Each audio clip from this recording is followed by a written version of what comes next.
Bareksten. Stick Bareksten to jest facet, który jest kompletnie zafiksowany na ziołach. Ma swoją destylarnię w Bergen. Część tych ziół jest lokalnych, zwłaszcza lokalny jałowiec, bardzo dużo jagody, bardzo dużo aromatu takiego lasu, wilgotnego lasu, chłodnego lasu, zupełnie inne zapachy niż powiedzmy w ginie, który powstaje gdzieś na południu Europy. Chociaż są tutaj też i cytryny, i pomarańcze, i limonki, to jednak dużą robotę robią kwiaty. Między innymi płatki róży, między innymi irys, no i różne przyprawy korzenne. Naprawdę bardzo wytrawny, leśny, ciekawy gin. 26 botaników, z czego 19 jest z Norwegii. A signature of probably Stig. And then if I turn the bottle, I can read that the distributor in Poland is our beautiful partner Gin Dom. And I can see that there is Bareksten represents the essence of Norway in both taste and character, dark, wild, breathtaking and dramatic. Clean flavors inspired by the ancient craft. So it's something with the Norway, right? Something that I clearly see is a forest here on the shape. So I have a lot of information already on it. And then of course for next level is maybe now these days you can Google. And next level is like you can meet Simone and chat about the brand. The bottle, so I start you with a story which is nice to share with your customer. Every bottle usually, from nice producers, there is a reason why the bottle is the shape, the color and everything else. And in this case there is a nice story about Stig. So first time I see Stig, talking of the brand, because you will see we met a long time ago. I asked Stig why this black bottle, why every bottle we do is black. It's not really like this, but the majority are black bottles. And he says, because I was afraid of the darkness. Stig is a cool guy, I will explain later, but I was afraid of the darkness.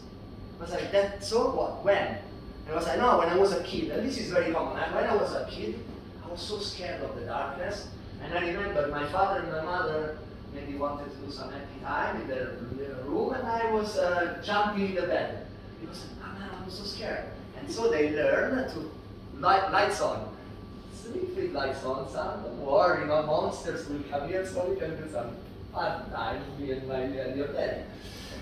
And a lot of kids is like that. The reason why is because when you are a kid, you project in darkness, which is a neutral color, your fears, your fantasies, your monsters, your imagination, which usually when you're a kid is a big imagination. Keep this imagination even when you're grown up. The life will be much better. And then I said, okay, you were afraid of darkness. And then he said, I discovered myself as a grown-up man when this fear disappeared, when darkness for me was something intriguing, something nice to me. Because then, as a grown-up man, now in darkness I can project not fears, but creativity, genius, imagination, dreams. And of course, Stig will always tell you there is a metalhead like myself. Don't judge people the way they look like, but see what they do. Every year Simone is in the front line of Metallica, screaming like shit for Master of Puppets. And I used to play guitar for that. So, and it's black, like metal. It's solid, it's a nice bottle, it's dramatic. I was making jokes with Giovanni. This is Sturm und Drang and romantic. Very good for this city, honestly. I love this. Anyway, so you have a story. The story of the black bottle is because of this. Because Stig understood he was a man when he was fascinated by the darkness and not scared. Intriguing. Nice story. Let's try to look professional. Let's move to some slides. Simple drink, very humble, isn't it? 2 ingredients. How come everybody makes a different one? How come you find so many mistakes in making a martini? How come it's difficult to search for perfection making a martini? Because martini, this iconic legendary drink, is the proven fact if you are a good bartender or not. In simplicity, you can find technique and skills, and if you make a mistake on martini, you see it. If you make a mistake in Mai Tai, nobody sees it. Or if you make a mistake in recipes that you created, nobody notices. But in martini, you go over with one drop of vermouth. Oh no, it's too sweet. I didn't want it like that. It's too watery, it's hot. And everybody likes his martini in different way. And that's why martini for me is really the cocktail that makes you understand what is a bartender doing, which is not roto vapor and crazy stuff in the lab. The bartender is with people on the bar, shaking hands and meeting the people and trying to provide experience and a good service that satisfies the guest. Like from your country, Negroni. Yes, the spotlight is not on you, it's there. That's why in the bar usually the spotlight is on the bar. You have to be a smart bartender, and this is, I'm talking to the young generations. The bar is a meeting point where people they meet and they say, hey, what's up? How was your day? What do you want to drink? Fine. It's a meeting point. Of course, depending where you work. I was visiting Marius yesterday. It's a beautiful hotel just in front of us. Very classic. Marius cannot have people the first time he sees people, but he can welcome him accordingly to the style of the place. Be a host and not a superstar. Young generations, you can do so much better than we did. Okay? How I started to be a bartender, because people they want to know sometimes your story, you know. And it's a funny story, very stupid story. You know, I was studying at the university, as I mentioned, and I needed some money because I fell in love for Kelly. Kelly was similar to you, was blonde, blue eyes, from America, from Texas. Yeah! And they were studying in Rome, next to my house. In the hotel, my house, 5 minutes. So when you are an American kid, you don't smoke joints in front of your teachers. You go to Simone's place to smoke joints with him in the terrace. My mother will be cooking pizza. My mother is very open-minded. We've been sleeping a lot of people in my room, and here and there, somebody kissed, somebody there. And I was flirting with Kelly. Kelly was 5 years older than me, and I was so in love. She was so beautiful and so exotic for me. And after 6 months, we did some kisses. I was young and shy, only kisses. And Kelly has to go. All the Americans, they go. All my friends are going, and I'm so sad. And they were like, Simone, come to visit us in Texas. Come to stay with us. I was like, yeah, I never go out of Italy in my life. I want to go. So I go to my mother. Say, Mama, I want to go to Texas. I was crying because Kelly was gone, you know, romance, drama. I want to go to Texas. And she goes like, good news, hallelujah. Somebody, please, somebody bring me champagne. So one child is leaving the house. We were 4. Because Mama, I need the money to go to Texas. You know, I have a boom boom project with Kelly, you know. I was still a virgin. So. And my mother said, good son, so you have motivation is all you need. Go to work and make money. I was like, thank you for helping me. No, even 1 coin? No, go to work. Okay, so I did. Not like this, the white t-shirt. I was young, I got shaved the 3 hair that I had at the time. But with mustache, like me. No, not that time. I go to the restaurant and ask this guy, can I work for you? He said, yes son, tomorrow 5 o'clock, be on time. I arrive, and what I was doing, of course, hello, this is your pizza, this is your wine. I was a waiter. I didn't want to be a waiter because I was so shy. You cannot imagine now, but I was so shy. And for me it was I was so, you know, like, I don't want to serve people, I don't want to speak with people. I needed the money, so I start and I do all the mistakes. I remember one time they put this tray of fettuccine with mushroom on my arm. The towel that's supposed to be wet to protect you from the temperature was in a wrong way. So my arm was burning. At some point I throw all this fettuccine in front of a lady. And I remember she was screaming because it was hot and covered by fettuccine. I take the parananza, I put it there, I say to the boss, sorry, you don't need to pay me, bye-bye. And he goes, where are you going? I know you're gonna fire me, so I prefer to leave. And I left. One time I was working in this Latin American pub, and I was promoted to also do paninis and nachos. And then one day, you know, this kind of salsa and merengue place where the bartender was making mojito and throwing ice to the people, and everybody was dancing bachata and zumba and whatever. No, zumba no, it's bachata and salsa. So one day, the owner, that was this lovely Rasta guy, always smoking joints, comes to me and says, Simone, from tomorrow you are bartender, new bartender. I say, what? No, there is a bartender. I fired that piece of shit. He was stealing money from the cashier. I saw him yesterday. So tomorrow you will be the bartender because I have no one. Say, but I don't know how to make cocktails. And I'm shy. What am I supposed to do? Just be there and say, oh, come on, son. You put something blue, something red, something green. Shake it, baby. Big smile. Everybody's happy. That is bartending in the 90s, basically. It was like that. I say, no, I don't want. I feel uncomfortable, you know. And he goes like, I'm gonna pay you the double. I remember mathematics. Double means half of the time for my Boom Boom project in Texas. Yes, I will be the bartender. So I go home. I remember I find in the book library one book that I'm so sad that I don't have anymore. It's called 1000 Cocktails, with pictures. Every picture is banana dolphins, grenadine, blue curacao, cherries, umbrellas, like cocktails in the 80s. But I don't know how to make cocktails, so I take the book. Remember, no Instagram, no internet. So I take the book and I go to the bar.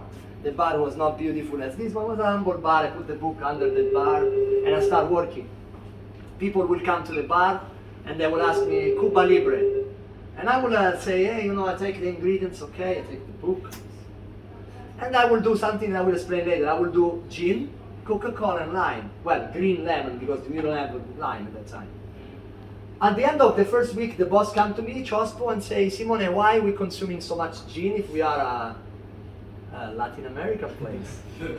And I go like, everybody's crazy for Cuba Libre. I don't know why, but he say, you make Cuba Libre with gin? I say, yes, of course. Because probably I wrote the recipe, I didn't read properly. And he goes like, how, are you serious? I say, yes. Cuba Libre is with rum, son. Come on, everybody knows it. That's why Cuba and not London Libres. I said, you see, I told you I'm an idiot. I cannot be in the bar. And then he told me, I saw you shaking tequila sunrise. Man, the grenadine has to do the effect of the sunrise.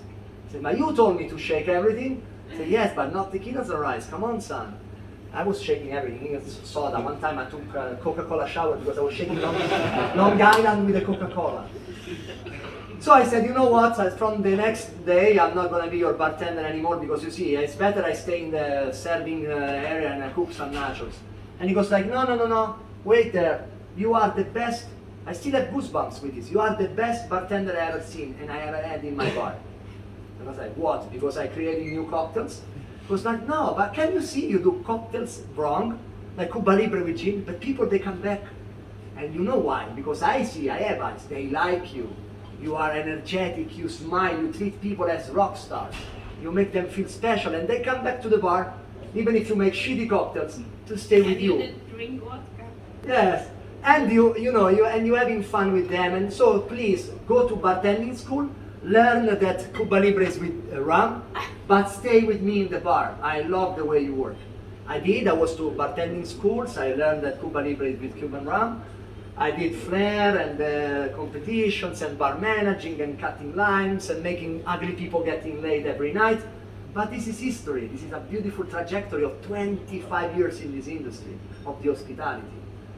But when they ask me, son, Simone son, why you are the global ambassador of this company, why? When you do interviews, they want to see the titles. And I have many friends that will bring the journalist, hey, follow me to my trophy room. I was world-class champion, Bacardi Legacy champion. This is my diploma. This is my medals that I clean every day. This is my cup from Bacardi Martini Grand Prix. Oh, come on, man. Seriously? What is this? The room of trophies? I know, somebody does. It's okay. I used to do this when I was young. Trophies, I have all them here. Memories, the friends that I made when I did Legends of bartending at Las Vegas. I still have goosebumps remembering a fucking young Italian guy full of energy going to Vegas to do rock and roll with his friends and getting wasted with other bartenders in the night. And of course, sometimes I want some medals, some cups, some money. They all gone. Money comes, money go. Medals, what is a medal? A diploma is a piece of paper with some signatures. It's another way of companies doing branding on you and you become the brand. It's a piece of metal. It's an object. But memories, they stay. The journey comes with you. The luggage of life is full of good memories and you bring it with you to be a better person every day after day. And people likes you. Oh, that's the best trophy. When you meet someone and he likes you genuinely because you are a good person. And the best trophy is when you like yourself because you see yourself in the mirror and you go like, fuck, I lost my hair. I have wrinkles here. What is this? When I laugh, it's like I'm like you know, this chubby dog with all these things. And I'm getting older and I don't have, you know, this and that. But then you go like, but I like this guy. This old man had a lot of fun. I respect this guy because he's treating other humans and other living beings with respect. And this is very important for me. This is a trophy for me. So once again, for the new generations, I encourage you to take out, and also for the old generation, remember, you are a fucking rock star. Every one of you is already the champion of his life because everyone is different, from DNA to experiences to all the parts that you need. Life might be harsh, might be sweet. It's a lot of time to the stars, many time to the ground. I did both. I was digging in the ground. Huh?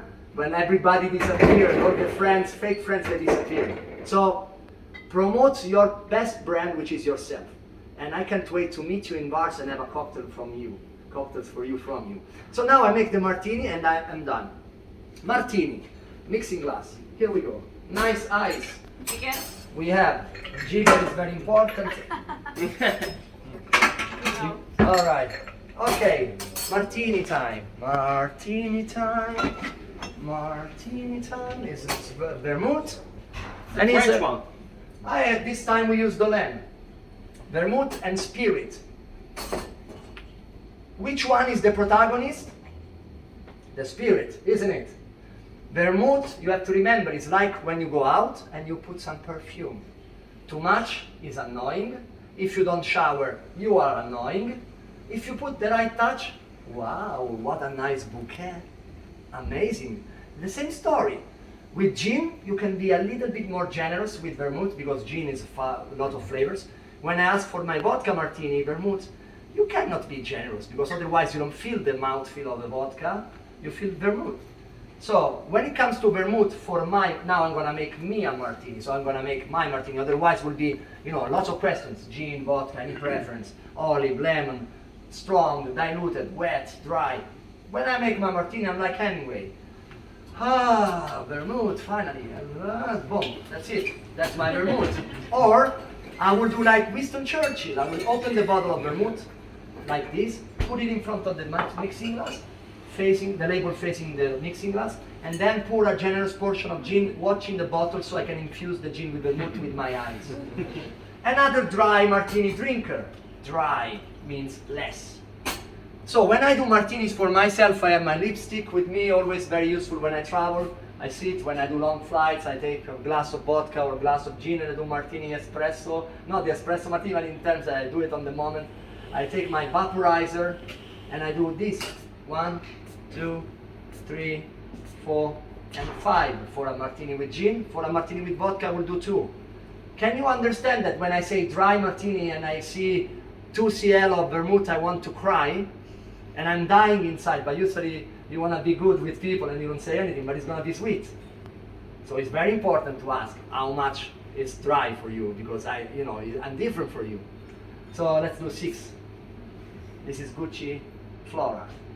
Of course, we're Italians, we got style. And then now finally the gin, the star of the show, this beautiful Bareksten Botanical London Dry Gin. How much?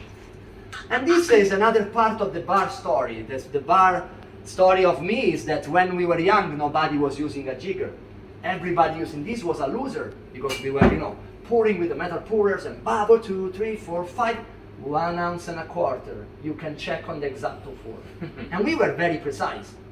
I still remember, we were counting like drops of tolerance of level of mistake. And so when you see people like we were going to TGI Fridays in London before Roadhouse and you see this bartender pulling with the jigger, you go like, come on dude, you don't know how to count? Are you really this lazy? But ironically now everybody uses the jigger. If you don't use the jigger now, you are the loser. So I don't want to be a loser, so I will start with the jigger. Also Martini is made of precision. You have to be very precise, no? So, they told me to do this, it's more professional, more mixologist style. So let's start with a 4 cl. Now I have to close it, otherwise I cannot. 4 cl of nice gin.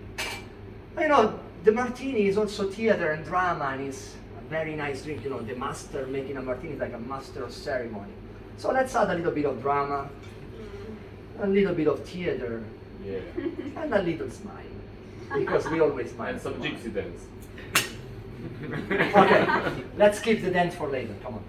So now the question is, Simone, how do you like your martini? To be stirred, to be shaken like the Americans do? I lived in Texas, so maybe I like it shaken? No, hell no, as the Texans would say. Every time a bartender in the States is shaking a martini, I feel pain, but they do all the time because the bear is always shaken. Stirred, it's okay, stirring, you know, you create a little bit of kinetic energy, a little bit of dilution. But if I have to do it for myself, I will do like this, rest, riposato. It's a lazy martini, like a lazy Italian guy. Riposato and massaggiato. I can do a little massage to the mixing glass to feel with my magical powers if it's ready or not to go, and it's more than ready. Because we don't want water in the martini. Now, when it comes to pouring the martini, now the trend is to pour martini from the window of your of the last floor of the building. No, with me, no. I'm sorry. I'm very humble. I think martini is precision. It's no bubbles. It's liquid form of modern art. It's perfection in a glass. And I don't like bubbles. And I like to be very humble in front of an icon such as martini. So I do slowly, slowly pour. I like to see the viscosity of the gin. And I like to give a little shake because I'm getting old. And I'm a little bit nervous. And now, what to finish? Lemons from Amalfi, which is the name of the shop next door. We take a generous spill. Once again, it's a good chance to impress people by showing that you are the mixologist. Double finger up. Serious face like you're doing an open heart surgery.